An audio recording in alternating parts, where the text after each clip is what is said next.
Captain America lifted Thor's hammer in Avengers Endgame, but just how does it work? The third act of Avengers Endgame was easily the most gripping action sequence in the entire MCU to date, as the Avengers Trinity faced off against Thanos at last. Steve Rogers has always been an unusual figure among these three heroes. Tony Stark is a genius who by now is wearing what's surely his most powerful armor yet, while Thor is a literal god. Captain America might be a super soldier, but his powers are pale in comparison to his allies. And yet, to Thanos' surprise, Captain America proves able to hold his own. He does this by picking up Thor's hammer, proving himself worthy. What follows is a stunning fight as Steve Rogers blends his own type of fighting with the power of the God of Thunder. From that point on, Captain America becomes one of the Avengers' heavy hitters, much to Thor's delight. It's important to remember that Thor's hammer was blessed with a double enchantment by Odin. The first is that only someone who is truly worthy has the ability to pick up the hammer. The second, as Steve Rogers proved in Avengers Endgame, is that anyone who picks up the hammer possesses the power of Thor. So why was Captain America worthy? The theme of the worthiness lies at the heart of the Thor trilogy. In the 2011 Thor, the God of Thunder proved he was unworthy to take the throne of Asgard when he committed an act of war that would potentially lead to the death of millions.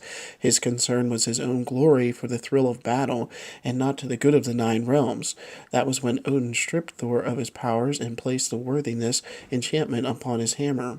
By the end of the film, though, Thor had proved himself worthy when he was willing to sacrifice himself for the sake of those he loved.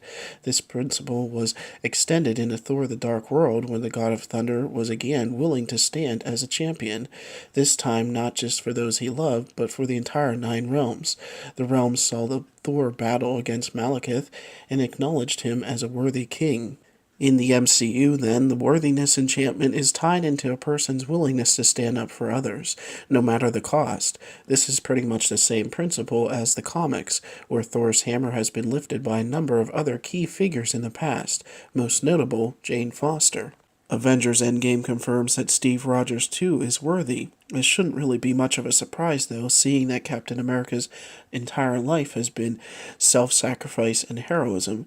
Even before he became a super soldier, Rogers was unwilling to sit the entire Second World War out, not because he sought out glory or recognition, but because he yearned to make a difference.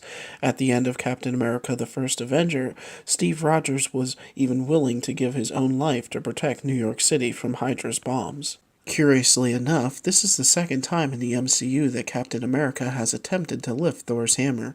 In Avengers Age of Ultron, there is an entertaining scene in which the Avengers attempt to pick up Thor's hammer. The God of Thunder watches prideful and amused, right up until the moment Steve Rogers makes an attempt. To Thor's shock, the hammer actually moves.